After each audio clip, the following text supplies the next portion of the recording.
So here we go. Basically, we're going to be discussing Twitter censorship.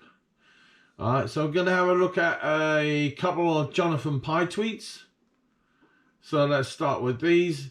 They can't say their bills, sorry, they can't pay their bills with thank yous, you patronizing surface level piss tank. Okay, this is in response to a Matt Hancock comment, or as I like to call him, Matt Handjob, or Cock, depending on which you prefer. But yeah, so already know my opinion on Mr. Hancock is probably quite similar to Mr. Pye's opinion of Mr. Hancock. And there's another bit he's got up there. That's another Pye tweet. It's all absolute bollocks, of course.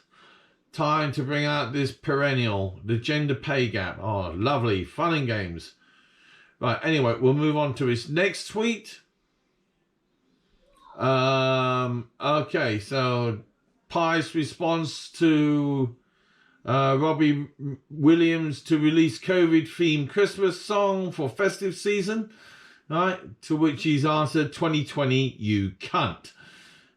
Yeah, relatively rude. And here's another one of his. All Tory MPs saying Pretty is no bully are the same ones who rushed to Cummings' defence saying any decent parent would have done the same, so they can all fuck off. Okay, so you see the general gist of his language here, and this is perfectly fine with Twitter. So let's scroll across again. Yeah, same thing. And here we go. Right, so this is the one in question. This is the one I really curious about, because here Jonathan Pye News has been atted by this account by Bye Twitter. Now Donald Trump might be, in brackets, and I completely agree with you on this, close brackets, a colossal cunt, but do you really want the Zuckerbergs of this world and these corrupt Democrats in charge? I'd rather suffer a cunt than a fucking communist stroke fascist.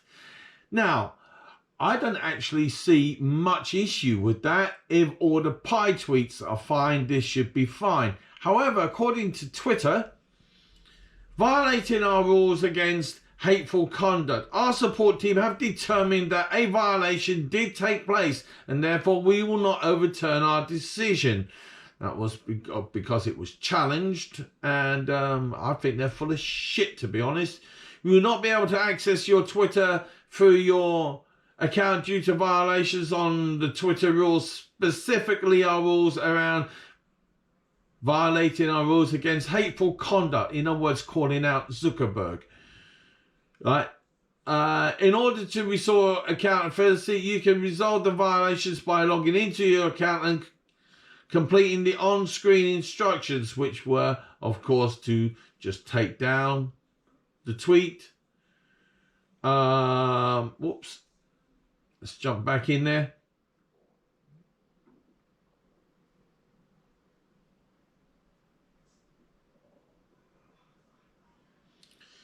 All right, let's keep going.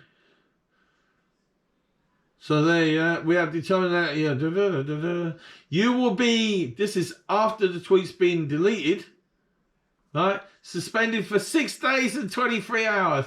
Oh, outstanding. So I can look at your shit for 6 days and 23 hours, but I can't comment on anything. Excellent. Call it censorship. That's what I call it. I call it censorship. Right, well, anyway, this is out there on YouTube now. I'll be interested in any of your comments on the tweet in question. There you go. It's right there for you to read. And if you think it's any worse than any of the Jonathan Pye tweets, can you please tell me why? And if you think that the suspension by Twitter is just, can you please tell me why? You may make any comments you like in relationship to the subject, and I would love to hear from you. Thank you very much.